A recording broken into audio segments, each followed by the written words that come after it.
teman-teman semua. Sebelumnya perkenalkan, nama saya Anis Munawwaroh. Saya merupakan mahasiswa semester 2 Program Studi Pendidikan Bahasa dan Sastra Indonesia Universitas Negeri Yogyakarta. Nah teman-teman, hari ini merupakan hari yang sangat-sangat spesial. Kenapa? Karena pada hari ini saya akan berbincang-bincang santai sedikit dengan salah satu narasumber hebat kita. Nah kenapa narasumber hebat? Karena narasumber kita pada hari ini adalah salah satu seorang mahasiswa dan juga sekaligus bekerja nih. Nah teman-teman pada penasaran kan gimana pengalaman beliau, gimana cara beliau untuk menghadapi dunia perkuliahan dan juga lingkungan pekerjaan yang tentunya sangat-sangat sibuk gitu. Nah tonton terus video ini sampai habis. Langsung aja kita mulai untuk perkenalan. Nah tadi kan saya sudah kenalan, selanjutnya saya ingin perkenalan nih dengan narasumber. Silahkan kenalan dulu. Perkenalkan, nama saya Nisa Febriana Armanda Dewi. Saya mahasiswa dari IKIP Widya Dharma Surabaya. Jadi Mbak Nisa ini kalau saya tidak salah info, Mbak Nisa kan salah satu mahasiswa yang kebetulan jurusannya nih sama kayak saya nih, PBSI nih Mbak. Nah kalau boleh tahu nih, apa sih kesibukan Mbak Nisa nih, atau bagaimana sih pengalaman Mbak Nisa nih sebagai mahasiswa dan juga diharuskan untuk bekerja nih? Gimana sih pengalamannya nih Mbak? Boleh ceritakan sedikit? Kalau pengalaman ya yang jelas ribet ya, karena harus bekerja sambil kuliah. Pengalaman apa lagi?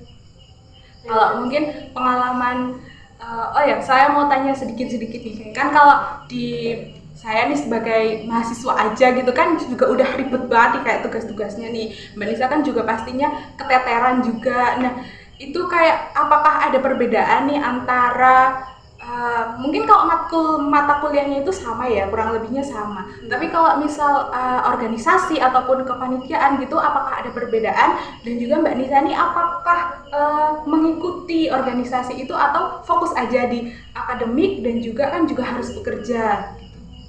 Sebenarnya kayak ekstra itu ada, cuma kan saya kelas online ya, semua kelas karyawan, jadi saya nggak ikut semua, jadi cuma fokus ke akademiknya aja.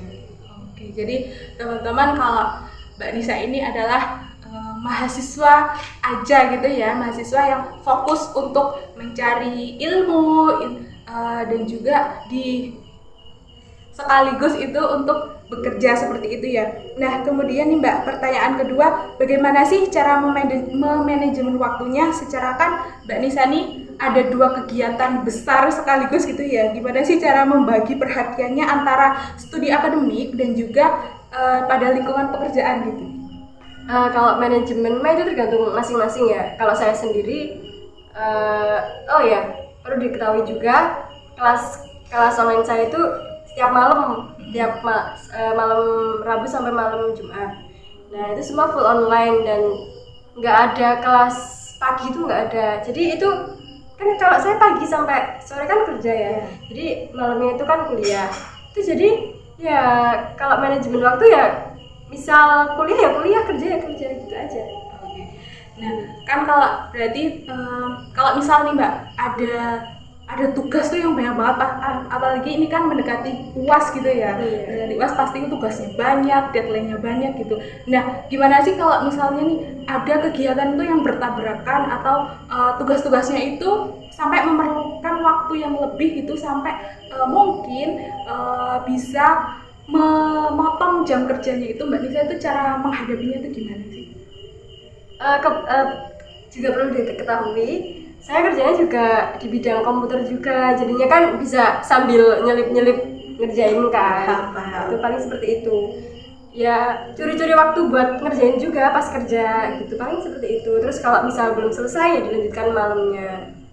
Itu tetap harus benar-benar bagi waktu sih pasti gitu. Jadi lebih kayak menentukan skala prioritas gitu mungkin ya Mbak ya. Lebih ke pekerjaan apa? Paham. Baik, untuk pertanyaan selanjutnya nih Mbak, kalau boleh tahu apa sih alasan Mbak Nisa ini untuk memilih kampus kelas karyawan ini sih? Dan apakah itu ada sangkut pautnya juga dengan pekerjaan ini atau gimana? Kalau menurut saya, kenapa saya pilih kerja sambil kuliah gitu ya berarti ya. Nomor satu yang penting itu kan kalau saya sendiri harus kuliah. Nah, terus ya kalau dipikir-pikir lagi ekonomi juga. Terus kalau pertama saya itu sebelumnya juga pernah daftar kuliah tapi nggak dapet kan. Terus kebetulan dapetnya di universitas terbuka seperti inilah kayak gini. Nah, saya juga pikir lagi kalau cuma kuliah kan buat apa? Jadi saya kalau bisa kuliah sambil kerja ngapain enggak? Oke. Jadi lebih kayak kerja cari uang buat bayar kuliah gitu aja. Jadi memanfaatkan waktu gitu, memanfaatkan kesempatan mumpung masih muda ya Mbak ya. Nah, baik, selanjutnya untuk pertanyaan selanjutnya nih Mbak, bagaimana sih cara untuk menghadapi tantangan-tantangan gitu? Apalagi kan kalau katanya kan tantangan di dunia perkuliahan dan juga dunia pekerjaan itu kan sangat-sangat berbeda gitu. Gimana sih cara menghadapinya itu?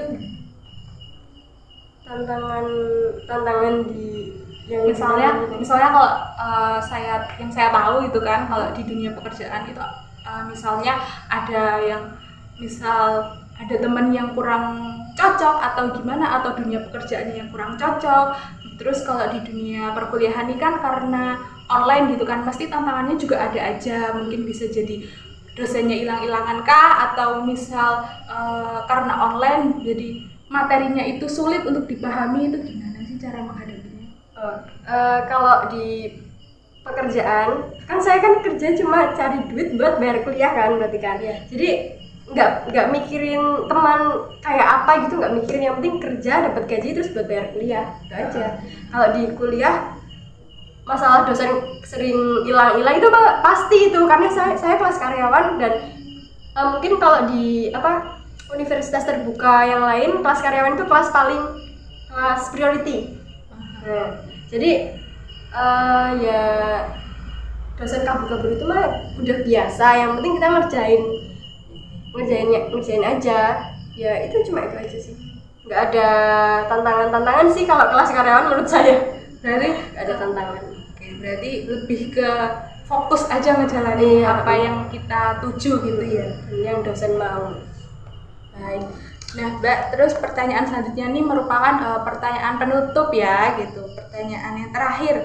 Nah, apa sih mungkin Mbak Nisa ini punya pesan kah atau nasihat apa untuk teman-teman yang juga di luar sana berkuliah sekaligus bekerja, atau mungkin teman-teman yang masih bingung nih untuk menentukan, misal terkendala ekonomi, ingin kuliah tapi juga ingin bekerja juga, itu apakah ada pesan? Ada. Kalau menurut saya pribadi ya, saya kan kuliah sambil bekerja ini kan karena keadaan. Karena keadaan, dan sebelumnya saya juga pernah mendaftar di universitas-universitas yang lain ya. Karena nggak keterima, terus saya mencoba kerja, terus saya juga rugi ya kalau cuma kerja doang ya. Terus saya juga berpikir kalau sambil kuliah. Nah, jadi kalau buat teman-teman yang memang pengen kuliah tapi nggak ada mungkin minim ekonomi ya, keuangannya, kalian bisa bekerja dulu lalu disampingi dengan kuliah. Jadi intinya jangan putus semangat gitu ya Mbak ya. Intinya masih banyak jalan teman-teman untuk mencapai apa yang teman-teman inginkan. Baik, seperti itu. Mungkin seperti itu saja teman-teman bincang-bincang santai kita pada hari ini. Jangan lupa untuk selalu semangat dan juga tetap percaya apa yang ditakdirkan oleh Tuhan, seperti itu. Baik, sekian dari saya. Terima kasih atas perhatiannya. Assalamualaikum warahmatullahi wabarakatuh.